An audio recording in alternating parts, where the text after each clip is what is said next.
berkaitan dengan penguasaan sains serta seni dan keahlian mengajarnya. Psikologi pendidikan merupakan sumbangsi dari ilmu pengetahuan psikologi terhadap dunia pendidikan dalam kegiatan pendidikan pembelajaran, pengembangan kurikulum, proses belajar mengajar, sistem evaluasi, dan pelayanan konseling merupakan serta beberapa kegiatan utama dalam pendidikan terhadap peserta didik, pendidik, orang tua, masyarakat, dan pemerintah, agar tujuan pendidikan dapat tercapai secara sempurna dan tepat guna. Adapun pengertian psikologi menurut para ahli yaitu Warrington pada tahun 1978. Menurut Warrington menerangkan bahwa psikologi pendidikan berfungsi sebagai studi sistematis tentang proses dan faktor-faktor yang berhubungan dengan pendidikan manusia.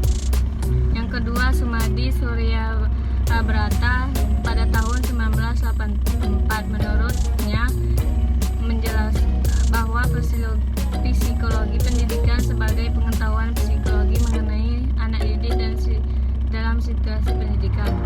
Yang ketiga, Eliot. Menurutnya bahwa psikologi pendidikan adalah penerapan teori-teori psikologi untuk mempelajari perkembangan, belajar, motivasi, pengajaran, dan permasalahan yang muncul dalam dunia pendidikan. Yang keempat yaitu Anita Wolford-Hoy pada tahun 2007. Menurutnya psikologi pendidikan adalah ilmu yang memfokuskan perhatian pada proses belajar dan pembelajaran. Yang kelima, Santrop pada tahun 2007. Menurutnya pengertian psikologi pendidikan adalah cabang dari ilmu psikologi yang mengkhususkan diri pada pemahaman tentang proses belajar dan mengajar dalam lingkup pendidikan. Selanjutnya yaitu metode psikologi pendidikan. Yang pertama, metode eksperimental. Istilah eksperimen percobaan dalam psikologi dapat diartikan sebagai suatu pengamatan secara teliti terhadap gejala-gejala jiwa yang ditimbulkan dengan sengaja. Tujuan metode eksperimen adalah untuk mengetahui sifat umum dalam gejala kejiwaan, misalnya mengenai pikiran, perasaan, kemauan, dan ingatan, dan lain-lain. Adapun langkah sistematik seperti langkah penelitian ilmiah yaitu ada masalah, problem, kumpulan konsep atau teori yang sesuai dengan masalah, alternatif, jawaban, hipotesis, diuji secara empiris sesuai dengan data lapangan, kesimpulan dan generasi. Menurut Prabowo dan Puspitasari dalam Gunadarma 2002, menurut Robert Salvin dalam buku Psikologi Pendidikan, Teori dan Praktik, metode eksperimen dibagi menjadi dua, yaitu metode eksperimen laboratorium dan eksperimen lapangan yang diacak. Yang kedua yaitu metode kuestionare.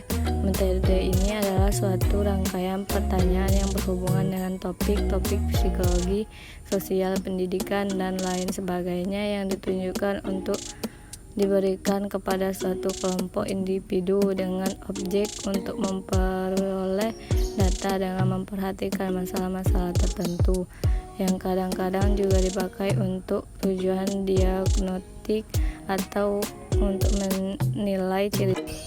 Selanjutnya yaitu gejala kejiwaan. Gejala pengenalan atau kognitif, pengamatan, usaha manusia untuk mengenal dunia real, baik mengenal diri sendiri maupun mengenal dunia sekitarnya melalui pancaya indera, yaitu dengan melihat, mendengar, membau, meraba, dan mengecap. Agar orientasi pengamatan dapat berhasil dengan baik, maka diperlukan aspek pengaturan terhadap objek yang diamati, yaitu satu aspek pengaturan menurut sudut pandang ruang. Yang kedua, aspek pengaturan menurut sudut pandang waktu. Yang ketiga, aspek pengaturan menurut sudut pandang Gestalt. Yang keempat, aspek pengaturan menurut sudut pandang arti. Objek yang diamati diberi arti menurut artinya bagi kita. Misalnya sebuah pabrik dan sebuah sekolah dipandang dari segi bangunan banyak menunjukkan persamaan, tetapi dipandang dari segi arti menunjukkan hal yang sangat berbeda. Selanjutnya itu tanggapan, bayangan atau kesan yang tertinggal dalam diri kita setelah kita melakukan pengamatan terhadap suatu objek. Sehubung dengan tersebut, maka tanggapan dibedakan menjadi 3 macam.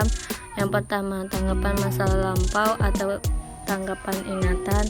Yang kedua, tanggapan masa yang akan datang atau tanggapan menggratifikasi. Yang ketiga, tanggapan masa kini atau tanggapan representatif. Berdasarkan indera yang dipergunakan untuk melakukan pengamatan, tanggapan dapat dibedakan menjadi tanggapan visual, tanggapan auditif, tanggapan olfaktorik, tanggapan gustatif, tanggapan taktil.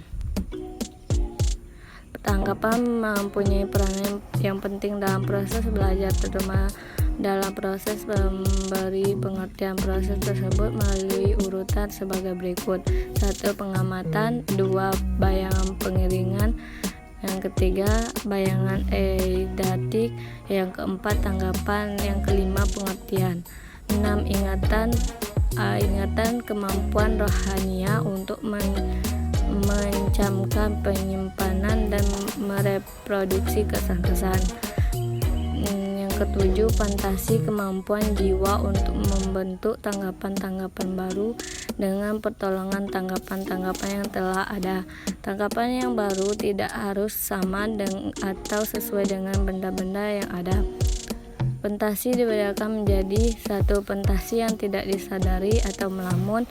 Yang kedua, fantasi yang disadari, yaitu fantasi mencipta atau mengarang lagu, tarian, dan fantasi terpimpin atau tuntutan, itu mendengarkan sandiwara radio.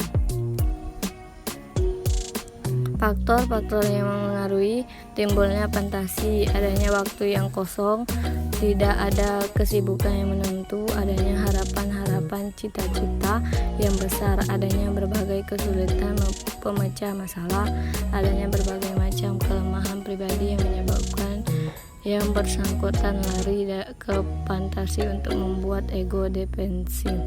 Yang keenam, sedang direnung asmara.